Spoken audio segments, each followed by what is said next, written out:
और तुम्हारे कदम जमा देगा, तुम्हें इस्तकामत दे, तुम आगे। और दीन की मदद सिर्फ पैसों से नहीं होती।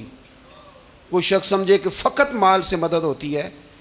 जब आप वक्त पर आकर मस्जिद में जुमे की नमाज अदा करते हैं तो ये भी आप दीन की खिदमत ही करते हैं। जब आप दीनी इज्तिमात की रौनक बढ़ाते हैं तो ये भी आप दीन की खिदमत ही करते हैं। जब आप किसी दीन के तालिब इल्म का हौसला बढ़ा देते हैं ना, बेटे बड़ी बात है कुरान पढ़ते रहना, ये भी आप खिदमत ही करते हैं। जब आप दीन के बारे में किसी जगह बैठ के अच्छी बात कर देते हैं, यार अल्लाह का फजल है हमारे दीन में ये खैर अल्लाह ने रखी, ये भी आप दीन की मदद ही करते हैं। आप किसी भी जगह किसी भी हवाले से दीन के लिए कोई भी पैगाम देते हैं, कोई भी बात करते हैं, तो आप दीन की ये सारी खिदमतें दीनिया हैं। ये सारा दर्द है, ये सारा ज़ौक़ है। हम अपना अपना हिस्सा जिस तरह भी मिला सके दीन की हिमायत में, दीन की मदद में। जहाँ कोई ऐसी बात हो रही हो वहाँ हम दिफा के लिए खड़े हो जाएं।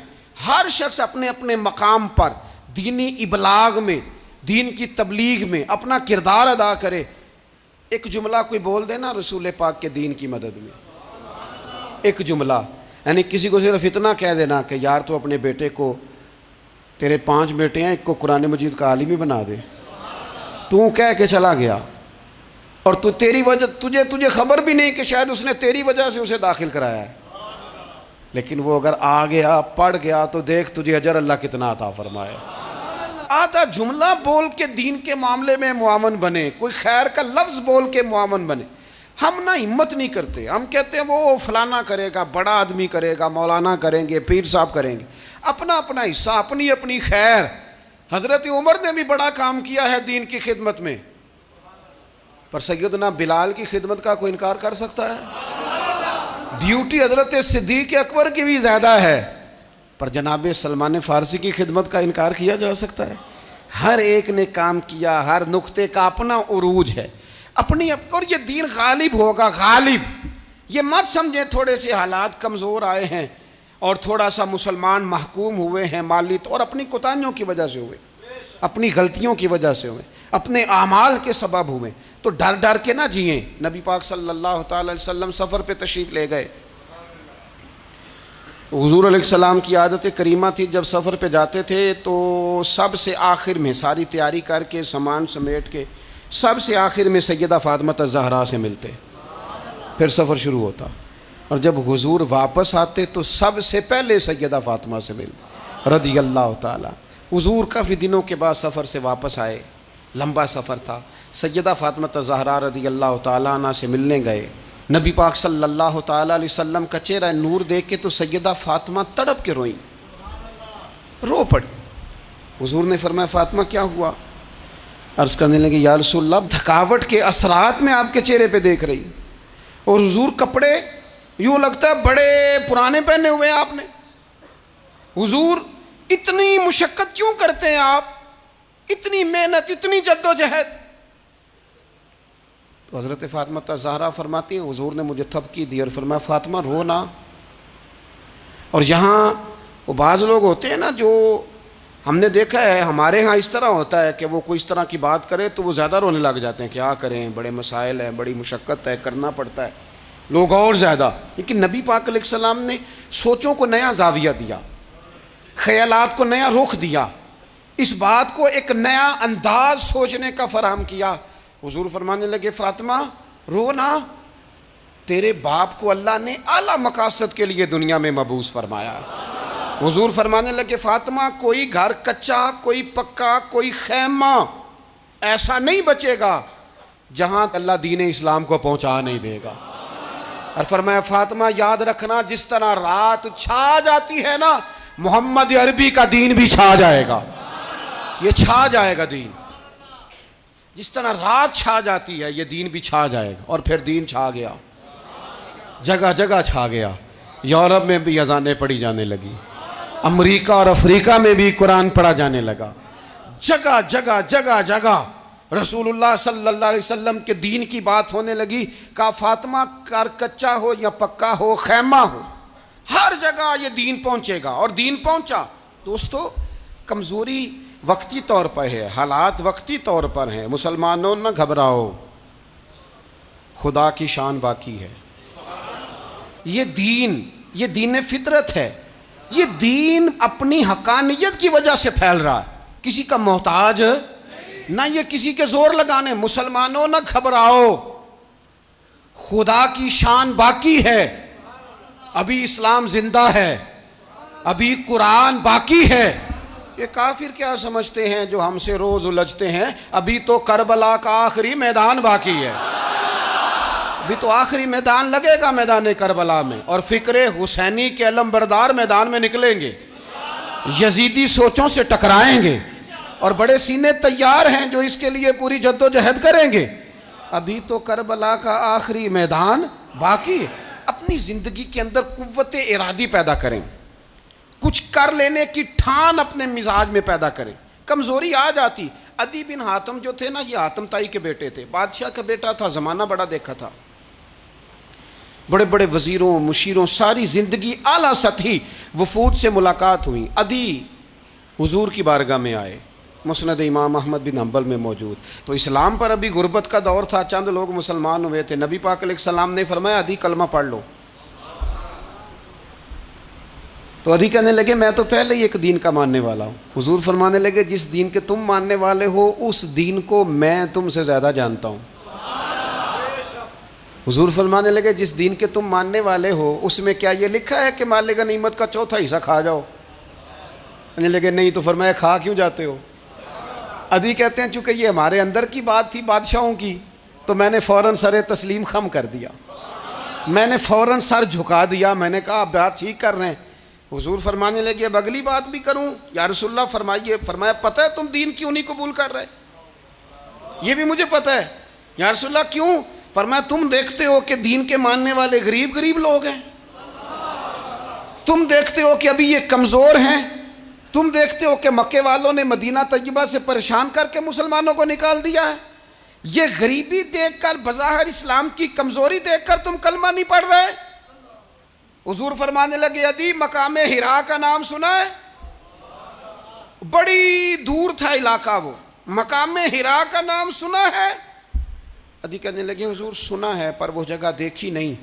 महबूब फरमाने लगे सुन, मैं वो वक्त लेके आऊँगा, मेरा दीन इस तरह नाफिज होगा कि एक औरत मकामे हिरा से ऊँटनी पे अकेली बैठेगी और अकेली आएगी और आके बैतुल्लाह का तवाफ करेगी, सिवाय उसे अल्लाह के किसी का खौफ नहीं होगा, रब के अलावा किसी से नहीं डरेगी। ये दौर आएगा। तू देख रहा है कि सिर्फ मक्के पे हुकूमत नहीं दुनिया पे मुसलमान छा जाएंगे। और हुजूर फरमाने लगे किसरा का नाम सुना है? कहा हुजूर वो तो बाजार इस वक्त बड़ा तगड़ा बादशाह है। फरमाया उसके इलाके भी फतह होंगे, वो ख़जाने मुसलमानों के पास आएंगे। और फरमाया तू, तीसरी बात नबी पाक ने बयान की, फरमाया तू ये देख रहा है कि मुसलमानों में गुर्बत है? फरमाया आदि एक वक्त आएगा लोग देने के लिए निकलेंगे पर उन्हें लेने वाला कोई नहीं मिलेगा। एक वक्त आएगा लोग देने निकलेंगे, लेने कोई नहीं आएगा। अदी कहते हैं कि मैं रसूल करीम का कलमा पढ़ के मुसलमान हो गया। अब फिर ज़्यादा दौर नहीं गुजरा, अदी रोया करते थे, हातम ताई के बेटे अदी रोया करते थे और रो के बताया करते थे लोगों वो जो हुजूर ने फरमाया था ना बीबी हिरा से चलेगी और तवाफ़ करेगी, वो बीबी मैंने अपनी आँखों से आती देखी। मैंने उस तन्हा औरत को हुजूर सैयद आलम की पेशन गोई के मुताबिक बैतुल्लाह का तवाफ़ करते देखा, उसे सिवाय अल्लाह के किसी का डर नहीं था।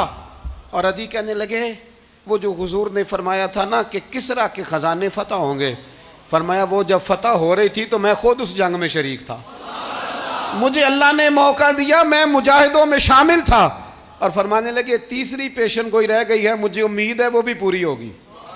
हज़रत उमर बिन अब्दुल अजीज़ के ज़माने में आके वो दौर भी आया कि लोग ज़कात देने निकलते थे, लेने वाला कोई नहीं मिलता था। लोग किसी को गरीब समझ के सदका देने लगते थे, वो कहता था भाई ले जा, मैं तो रात खुद दे के आया हूँ।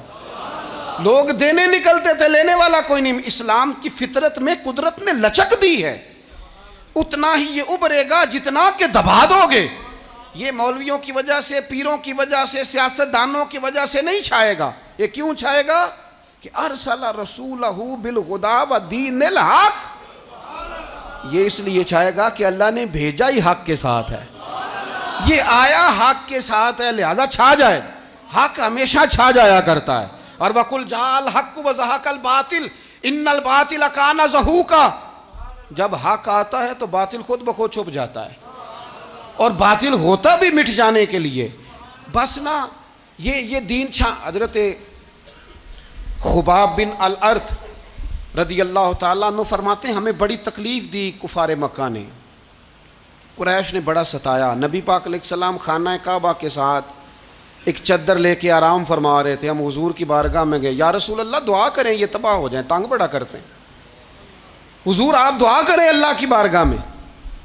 तो हुजूर उठ के बैठ गए, फरमाया जल्दी ना करो, तुमसे पहले ऐसे लोग गुजरे हैं जिनको गढ़ों के ऊपर रख के ना तो आरों से काट दिया जाता था, वो 2 टुकड़े हो जाते थे। फरमाया जल्दी ना करो, तुमसे पहले ऐसे लोग गुजरे हैं कि लोहे की कंगियों से उनका गोश्त नोच दिया जाता था, हड्डियां तक जख्मी हो जाती थी, सी नहीं करते, जख्म पे जख्म खा के जी खूने जिगर के घूंट पी, आह न कर लबों को सी, ये इश्क है को दिल लगी नहीं। कहा खुबैब थोड़ा सब्र करो, और फिर हुजूर फरमाने लगे, खुबैब ये बात याद रखना, जो दीन मैं लेके आया हूँ ये गालिब हो के रहेगा, ये गालिब होगा, गालिब। वो अबू सुफियान जो मैदान उहद में कहते थे फ़लाँ भी हमने मार दिया, फ़लाँ भी मार दिया, जब 10,000 का लश्कर लेके नबी पाक गए थे ना दोबारा वापस, 10 सालों में 3 लोग लेके हुजूर मक्के से आए, और 10,000 का लश्कर लेके जब दोबारा गए ना, अबू सुफियान कहने लगे लड़ना ही नहीं, क्योंकि जिस शान से मासूम आमना आए हैं लड़ने वाली बात ही कोई नहीं, ताकत ही नहीं, आँख नहीं मिला सकते तो हाथ कैसे उठाएंगे। लेकिन पता है हुजूर का तरीका क्या था, स्याह इमामा था, ऊँटनी पे बैठे थे, और गर्दन महबूब ने इतनी झुकाई थी कि वो ऊँटनी की गर्दन से लग रही थी। इस शान के साथ हुजूर दाखिल हुए, इज़ा जाअ नस्रुल्लाहि वल फतह व रअयतन नास यदखुलून फी दीनिल्लाहि अफ़वाजा। अपने अंदर ना थोड़ी सी आप 24 घंटे दुनिया कमाएं, कोई मना नहीं करता, माल कमाएं, जायदादें बनाएं, हलाल कमाएं, जितना मर्जी कमाएं, लेकिन ना कुछ थोड़ा सा अपने आप को दीन के लिए, सिर्फ माली तौर पर नहीं। हमारे यहाँ एक बहुत बड़ा मसला ये बन गया है कि सिर्फ माली तौर पर हम समझते हैं दीन की मदद कर दी। अगर आप अपने पुत्र को नमाजी बना चुके हैं तो एक काम आपने दीन की खिदमत का कर लिया। अगर आपकी बेटी पर्दे की आदी हो गई है तो आपने दीन की खिदमत में एक हिस्सा डाल लिया है। अगर आपके घर के अंदर आप उन सारी चीज़ों को बैन करने में कामयाब हो गए, या अय्युहल्लज़ीना आमनू कू अनफुसकुम व अहलीकुम नारा, ईमान वालों खुद भी दोज़ख से बचो, अपने अहले खाना को भी बचाओ। अगर फ़ाहिशी और यानी का रास्ता आपने अपने दरवाजे के बाहर रोक दिया है तो आपने दीन की खिदमत कर ली है। अगर आप अपने दोस्तों को नमाजी बनाने में कामयाब हो गए, अगर आप चंद लोगों को कुरान पढ़ाने में कामयाब हुए हैं, तो फिर कुछ ना कुछ हिस्सा आपने दीन में शामिल किया है। करने का काम यह है कि अपना अपना हिस्सा अपनी अपनी खैर दीन में मिलाएं, जद्दोजहद करें, कोशिश करें। 2 जुमले बोलकर, जब कोई बंदा कह रहा हो ना जी बड़ा मुश्किल है दीन पे अमल करना, तो उसे कहें दीन पे चलना तो आसान है, दीन पे चलना ही तो आसान है। जब बड़ी दीन मुखालिफ बातें हो रही हो तो वहाँ सारी बरादरी इकट्ठी बैठी है ना, बच्चे के दिन रखे जा रहे हैं, तो मैं दीन की खिदमत बता रहा हूँ क्या क्या करनी है। बेटी बेटे के दिन तय हो रहे हैं तो कोई कहता है कि मामू को मना लो नाराज़ है, चचा को मना लो नाराज़ है। ये मैं अपना दर्द दिल आपके सामने रख रहा हूँ। दीन की खिदमत ये है कि एक बंदा बीच में से बोले, वो कहे ओ शादी में कोई गैर शरी काम ना करना, सबको मना रहे हो तो कहीं रब रसूल को नाराज़ ना कर लेना। ये तेरी दीन के लिए खिदमत हो जाएगी, ये तेरी दीन के लिए खिदमत हो जाएगी। वो जिस शख्स ने जाते जाते रास्ते में कहा था ना हज़रत अब्दुल्ला मुज़नी को कि मैं एक मदीने में चांद चढ़ा देख के आया हूँ, कि जिसके करीब से जो गुज़रता है उसे भी नूर मिलता है, तो उसकी एक बात घर कर गई, जनाब अब्दुल्ला मुज़नी मदीने वाले के आशिक हो गए। आप कह दें, आप कह दें, बात फैल जाएगी, अल्लाह उसे फैला देगा। अपने मकाम पर बैठकर अपने अपने, मैं फैक्ट्री के मालिक से कहा करता हूँ कि तू ना मस्जिद ज़रूर बना छोटी सी, दफ्तर वालों से कहा करता हूँ कि यहाँ ना नमाज बाजमात का बंदोबस्त ज़रूर कराओ। मैं कहता हूँ ये सारे दीन के काम हैं।